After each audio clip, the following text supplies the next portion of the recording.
Well, hello there, clubbers. Commander Johnny here. Hope everyone's doing great. Last week, we began a section talking about who Jesus is and some of his qualities and his characteristics. Last week, we talked about Jesus being fully God. He made the comment, I and the Father are one.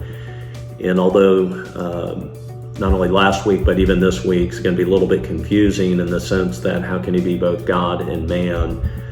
That's one of those little mysteries that by faith we're just going to have to accept, that he truly is both God and man. But last week we discussed him being fully God. And to me, what the encouraging part again about that is even his own disciples questioned him and were confused at him being God. But nonetheless, it's true. By faith, we accept it. Again, tonight, we're going to be talking about Jesus and his humanity. And again, I find this encouraging because we're going to see tonight how truly human Jesus was, just like you and I.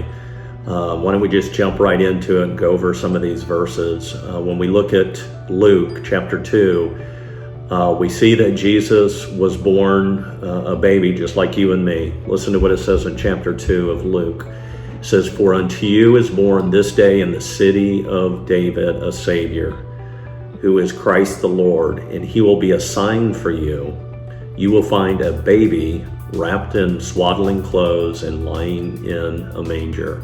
So here is God himself coming to this earth in the form of a human being, literally born just like you and me, a little baby, very vulnerable.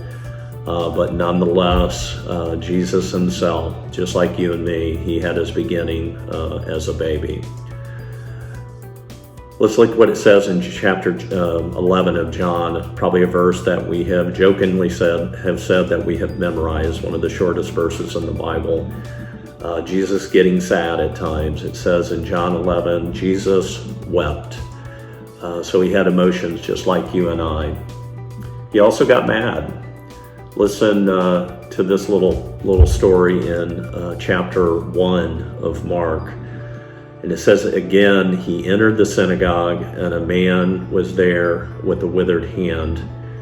And they watched Jesus to see whether he would heal him on the Sabbath so that they might accuse him. And he said to the man with the withered hand, "Come here." And he said to them, "Is it lawful on the Sabbath to do good or to do harm, to save his life or to kill?" But these religious leaders, they were silent. They were looking to try to catch Jesus breaking the law.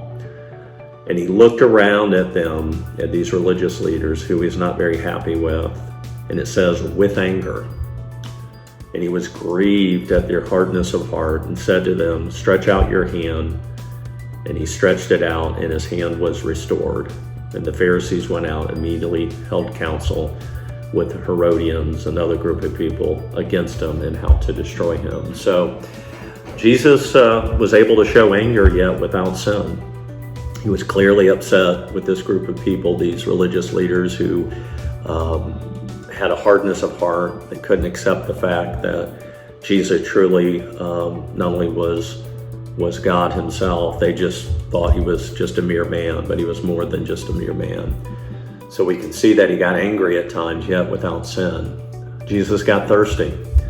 And this scene is depicted after he's being crucified. He's on the cross right before the end of his life. In chapter 19 of John, it says, "After this, when Jesus knew that everything was now finished, that the scripture might be fulfilled, he said, 'I'm thirsty.'" Just like you and me, oftentimes we play sports, whatever the case may be, and we're all of a sudden really, really thirsty. Jesus experienced that same physical thirst that you and I have experienced. So again, just confirming that he truly was a man or a woman just like you and I. He also got hungry. Listen to what it says in chapter 1 of Mark. "On the following day, when they came from Bethany, he was hungry." Anybody ever been hungry before? Anybody ever been hungry and angry at the same time? Of course, you know what that's called, right? Being hangry. Well, Jesus was able to be hungry and yet without sin.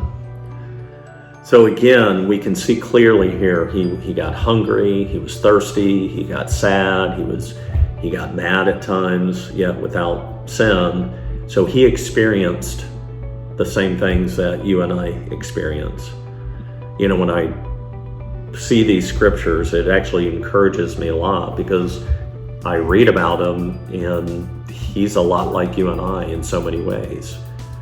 And it's one thing to recognize that Jesus truly was a man, but more importantly, we need to really understand the why aspect of it. Why did God come to earth as a man? You remember last week, we talked about the scripture of being called Emmanuel, God with us. So we know God himself came to this earth in the man, Jesus Christ. But listen to what it says in Hebrews chapter 4. It says, "For we do not have a high priest who is unable to sympathize with our weakness." In other words, he is able to sympathize with the sin and the weaknesses that we have, but one who in every respect has been tempted as we are, yet without sin. So we have learned and know that Christ was tempted just like you and I, yet without sin. And he is able to identify with our human frailty, our human weakness. He knows what it's like to be hungry. He knows what it's like to be sad. He knows what it's like to feel pain. Yet, again, he was fully God, fully man, without sin. So it's this why part that is so important, why we understand we understand this concept that Jesus himself truly was a man.